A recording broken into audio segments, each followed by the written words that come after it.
As Muslims, is forgiveness essential to complete healing, and should we feel bad if we cannot forgive? Well, that's a massive topic, and I'm very passionate about this. Me and Mazin had 3 videos on forgiveness and how Who's forgiveness. that?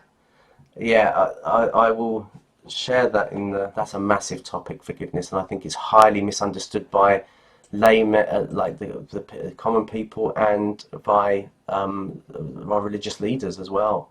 I've had conversations back and forth, and I think all of us, it's a topic that needs constant reflection over forgiveness, because it's not a simple I forgive someone. It's again, it's not, our bodies are not machines. We can't just I forgive. I press the forgive button on that person, and then suddenly I can heal. And just to summarize it all, in my work, um, I am not looking to explore forgiveness in a way that, like, I believe forgiveness is a result of us going through our processing.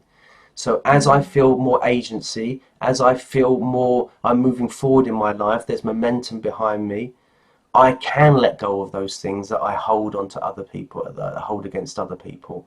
And then it's not always a goal to let go, because sometimes like, what do we mean by forgiveness? If I feel aggrieved at that person, that could be me psychologically saying I need to keep myself at a distance from that person.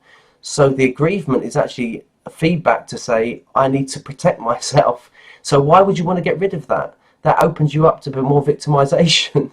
So yeah, it's a highly complex topic, forgiveness, and we give these blanket rulings and guidance about forgiveness that can be incredibly damaging to people. It's just mm, like parental relationships. You need to be good to your parents. Well, that if you give that advice to someone who's being physically or even psychologically abused by their parents, you're causing a great detriment to that person. So mm, we have to understand a lot of the time the religion speaks to generalized topics. It doesn't go into the nitty gritty and the specifics. And when our leaders, what the mistake we often give is we go in with general rulings and blanket that with all and completely disregard specifics, and we say no, you need to do that, you need to respect your parents no matter what, you need to forgive no matter what.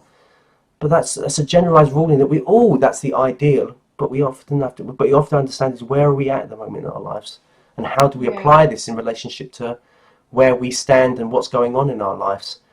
yeah. Um, I think like you said, there are those blanket rulings in Islam, but also I think through the Sunnah of the Prophet ﷺ, he showed us that there's exceptions to every rule. mm, With prayer, for someone who's there's always an exception. Traveling, sick. There's so many rules where there's little exceptions, and not the general public doesn't know about. And I think that's something that people need to ask, someone yeah. who knows it. And how about a person, let's get even more complicated, how about a person that as a child religion was used to enforce a tyrannical parenting model on that child, so every time they step up to prayer they get anxiety attacks.